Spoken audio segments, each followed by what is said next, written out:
1,000 Muslim warriors stood against an empire. Outnumbered 30-1, they faced the might of the Byzantine army. And in the heart of this battle stood one man, Khalid ibn al-Walid. Would this be his first and final stand, or the moment he will settle his mark as the greatest general ever lived on earth? Welcome to part 2 of our series on Khalid ibn al-Walid, the Battle of Mu'tah, his first battlefield on the side of the Muslims. The year was 629 CE. The Prophet Muhammad had sent an envoy to the Byzantine governor of Busra, but the messenger was executed. This was a direct act of war against the Muslims. In response, Muhammad had sent an army of 3,000 men, which was assembled under the command of Zayd ibn Harithah, Ja'far ibn Abi Talib, and Abdullah ibn Rawahah, to confront the Byzantine forces.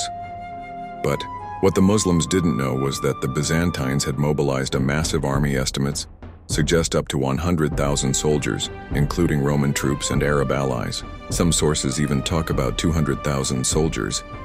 When the Muslims realized that an entire imperial army was waiting for them, the commanders gathered to discuss the best course of action. It took them 2 nights before they made a decision.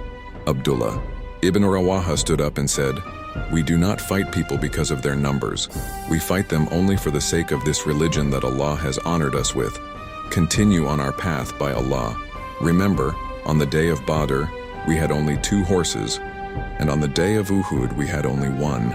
Either we will be victorious or we will be martyrs." The Muslims arrived first in the east of Jordan, near the border of Balqa. Afterwards, they withdrew to Mu'tah. When the battle began, the commander Zayd ibn Harithah fell quickly. This was soon followed by Ja'far ibn Abi Talib and Abdullah ibn Rawahah. The next one to pick up the banner from the ground was Thabit ibn Arqam. Soon he saw Khalid next to him and offered him the banner. Khalid was aware that, as a new convert, he did not hold a high position among the Muslims, while Thabit had been a Muslim for much longer. Therefore, Khalid originally refused the offer and said, "You deserve it more than I do." To which Thabit replied, "No, not I. No one but you." Though he was a new Muslim, Khalid's battlefield experience was unmatched. He took command in the heat of battle, reorganizing the troops and preventing a complete collapse. Realizing that a direct victory was impossible, Khalid devised a brilliant strategy, one that would save the Muslim army from total annihilation.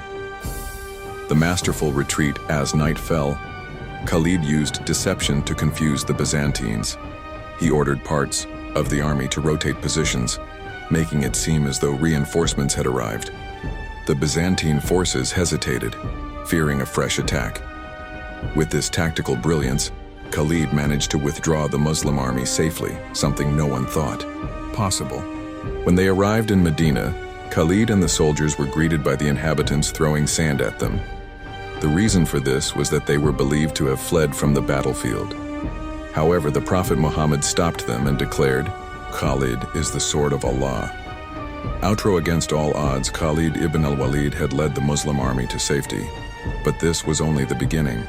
His next battles would cement his legacy as the greatest general in Islamic history.